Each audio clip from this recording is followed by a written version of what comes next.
1875, France. Jeanne Calment naît, de même que des dizaines de milliers de petits Français. À cette époque déjà, on avait envie de savoir combien de temps tous ces bébés de 1875 allaient vivre en moyenne, sans savoir que les membres de cette génération allaient devoir affronter, non pas une, mais 2 guerres mondiales. Hélas, pour avoir le fin mot de leur histoire, il aura fallu attendre 1997, quand Jeanne Calment, la dernière de sa génération, est finalement décédée à l'âge de 122 ans.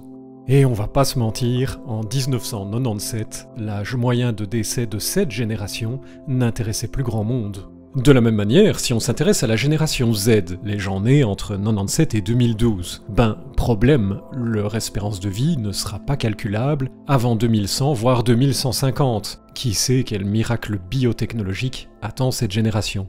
Ou pas, bien sûr. Les démographes l'ont très vite compris, Bambou. Pour qu'une espérance de vie soit utile, elle doit nous dire quelque chose à propos de nous maintenant.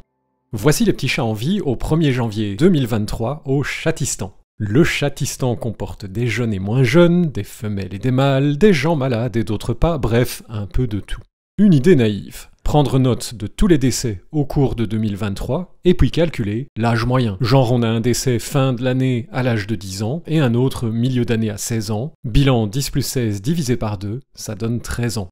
Voilà, en 2023 au Chatistan, on dira que les chats meurent en moyenne à 13 ans. Sauf qu'il y a plein de problèmes avec ce calcul, surtout si on veut faire des comparaisons. Imaginons qu'au Chatistan, on a une ville côtière très prisée par les chats retraités. Parce qu'il y a là-bas pas mal de vieux chats, l'âge moyen de décès local sera élevé, peut-être de l'ordre de 16 ans. Alors que dans une ville universitaire à seulement 30 km de là, surtout fréquentée par des jeunes chats pleins d'énergie, les décès sont rares, mais pas inexistants. En 2023, un chat étudiant est par exemple décédé à l'âge de 5 ans d'un accident, tandis qu'un autre a été atteint d'un cancer rare mais fulgurant, décédant à l'âge de 7 ans. Espérance de vie locale, 5 plus 7 divisé par 2, donc 6 ans.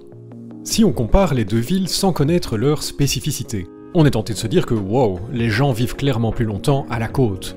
Sauf que nous, on le sait, la différence elle est surtout due à une structure de population radicalement différente entre les deux villes comparées. Et je te le donne en 1000 bambous, les différents pays du monde ont des structures de population très différentes. Ce que tu vois à l'écran, c'est ce qu'on nomme des pyramides d'âge, qui donnent le pourcentage de gens dans chaque catégorie d'âge, les hommes à gauche et les femmes à droite. En France, en 2023, il n'y a pas vraiment de catégorie d'âge qui domine, ni de déséquilibre entre les genres. Au Nigeria, en revanche, la situation est sensiblement différente en ce qui concerne les âges. Avec une base très élargie, c'est un pays où les gens sont notablement plus jeunes. Même si France et Nigeria avaient exactement la même qualité de vie en 2023 et les mêmes hôpitaux, l'âge moyen des décès en France serait beaucoup plus élevé qu'au Nigeria, du simple fait que les Français sont actuellement plus vieux. Pour se sortir de cette impasse, les démographes ont heureusement eu une idée. Le principe des générations fictives.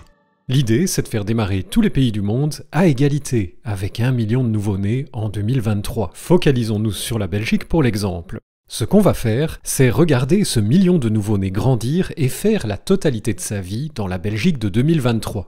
Comprends bien, Bambou, ce que ça veut dire. Ces nouveau-nés fictifs sont piégés dans une Belgique stationnaire. Tout au long de leur existence, le niveau de développement technologique, économique ou social restera celui de la Belgique de 2023. Aucun progrès ni recul sanitaire ne sera réalisé durant leur existence. Les prix ni les salaires ne bougent pas d'un pouce. La seule chose qui va changer, c'est la génération fictive elle-même, puisqu'elle va grandir, vieillir et s'éteindre. Dès la première année de vie, 3070 bébés meurent avant d'atteindre 1 an. Des survivants, 178 mourront avant d'atteindre 2 ans, puis 134, 150, etc. Comment je peux savoir ça? Simple, je sais ce qui s'est passé en Belgique en 2023 pour chaque tranche d'âge, ce que je peux appliquer à ma génération fictive au fur et à mesure qu'elle vieillit. Voici le résultat sous forme graphique. L'axe vertical représente le nombre de morts, l'axe horizontal l'âge du décès. Le constat est clair, la majorité des nouveau-nés fictifs sont décédés quelque part entre 78 et 98 ans. On peut aussi calculer l'âge moyen ou espérance de vie, 82,89 ans. En comparaison, une génération fictive d'1 million de nouveau-nés qui ferait toute sa vie dans les conditions du Nigeria de 2023 vivrait sensiblement moins longtemps. 55,75 ans, c'est le minimum mondial. Alors que ça donne 83,33 ans pour la France, indiquant des conditions de vie clairement différentes entre le Nigeria d'un côté et France et Belgique de l'autre.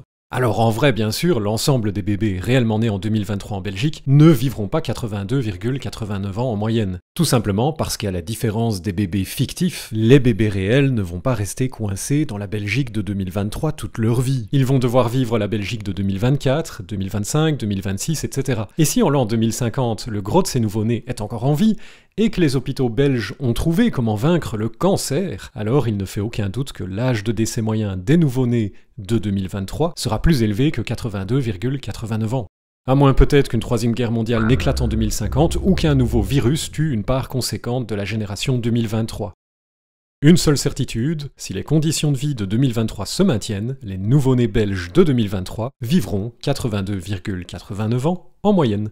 Et si tu trouves tout ça passionnant, Bambou, voici une suggestion de lecture. Introduction à la démographie, un superbe livre pour en apprendre plus. Oh, une dernière chose, Bambou. Tu te souviens de Jeanne Calment ?